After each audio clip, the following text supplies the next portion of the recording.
اب یہ عبادت کیا ہے؟ عبادت کا جو ایک تو ہمارے ذہنوں میں تصور جو ہے، ہمارا جو زوال کا عرصہ ہے، کئی صدیاں بیت گئیں، کوئی غیروں کے غلام رہے، کوئی اپنوں کے غلام رہے، شہنشاہیت کا دور رہا، مسلمانوں کی شہنشاہیت، اور پھر یہ کہ غیروں کی کولونیل دور آ گیا۔ ہوتے ہوتے عبادت کا تصور سکڑ کر رہ گیا، نماز، روزہ، حج، زکوٰۃ یہ عبادات ہیں، اللہ اللہ خیر صلی اللہ۔ حالانکہ عبادت کا مطلب کیا ہے؟ عبد سے بنا ہے، غلام جو ہمہ تن مطیع ہوتا ہے اپنے آقا کا، ہمہ تن، ہمہ وقت، ہر وقت اسے حکم ماننا ہے۔ وہ امپلائی ریلیشن شپ نہیں ہوتا کہ 8 گھنٹے کی ڈیوٹی ہے صاحب، اس کے بعد میں جا رہا ہوں، السلام علیکم، میرا کام ختم ہو گیا، نہیں۔ یا آپ نے کسی کو رکھا تھا، اینٹیں ڈھو رہا ہے یا کچھ اور مزدور ہے، شام کو وہ فارغ ہے، اس کے بعد وہ بھی آزاد ہے اور آپ بھی آزاد ہیں، آپ کا بھی ایک ہی ووٹ ہے، اس کا بھی ایک ہی ووٹ ہے، آپ اس ملک کے جو ہے شہری ہونے کے ناطے سے ایک دوسرے کے ساتھ برابر ہیں، آپ کو کوئی اونچا رتبہ حاصل نہیں ہے۔ لیکن غلام اور آقا کا تو زمین و آسمان کا فرق، وہ مملوک ہے اور وہ مالک ہے۔ وہ مالک جو ہے جب چاہے اور جو چاہے حکم دے، اس غلام کا کام یہ ہے کہ مانے، رات کو حکم دیے، دن میں حکم دے۔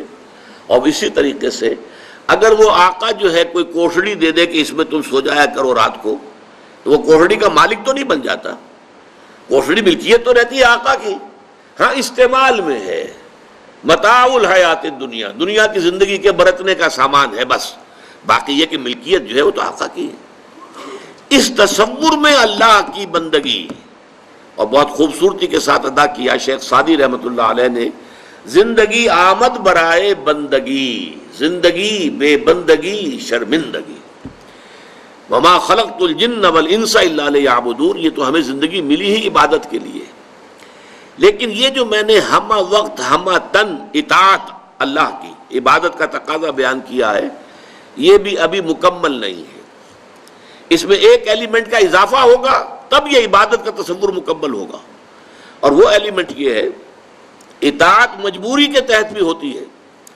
ہم انگریزوں کی اطاعت کرتے تھے، مجبور تھے، کیا کریں، انہوں نے ہمیں فتح کر لیا، بزور شمشیر فتح کیا ہندوستان کو، اب ہم مجبور ہیں اس کا حکم ماننے کے اوپر۔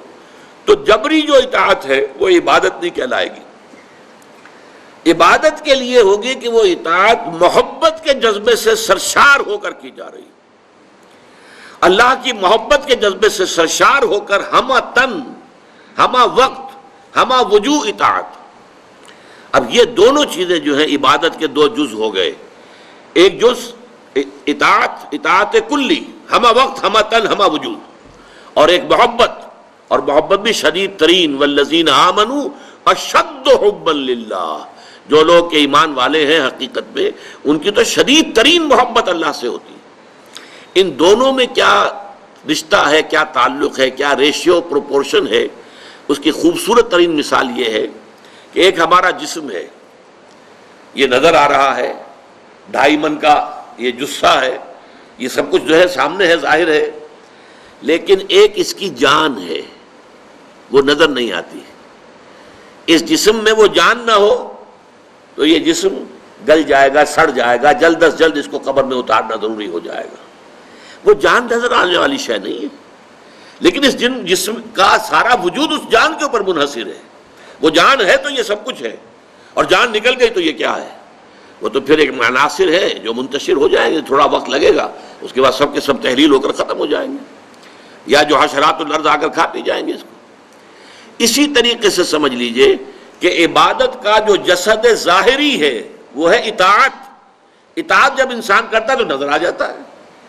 آپ نے اللہ تعالیٰ کے حکم کے مطابق نماز پڑھی، نظر آ گیا آپ نے نماز پڑھی ہے۔ آپ نے اللہ تعالیٰ کے حکم کے مطابق روزہ رکھا ہے، سب کو معلوم ہو گیا کہ انہوں نے روزہ رکھا ہے۔ اطاعت نظر آتی ہے، لیکن اس محبت کا معاملہ کیا ہے وہ نظر نہیں آتی، وہ اندر کی شے ہے۔ لیکن اگر وہ محبت نہیں ہے تو یہ جسد ہے ایسے جسد کے مانند جس میں جان نہیں ہے۔ اطاعت جو ہے عبادت تب بنے گی جبکہ اس کے اندر محبت کی شیرینی، محبت کی حلاوت شامل ہو جائے، اللہ تعالیٰ کی محبت جو ہے وہ اس کے اندر رواں ہو، جاری و ساری ہو، سرایت کر جائے پورے وجود کے اندر، تب وہ عبادت بنے گی۔ اس کو بہت خوبصورتی کے ساتھ امام ابن تیمیہ کے شاگرد رشید حافظ ابن قیم نے بیان کیا ہے۔ کہ العبادت تجمع اصلین، عبادت دو چیزوں کو، دو بنیادی چیزوں کو جمع کرنے سے وجود میں آتی ہے۔ وہ دو چیزیں کیا ہیں؟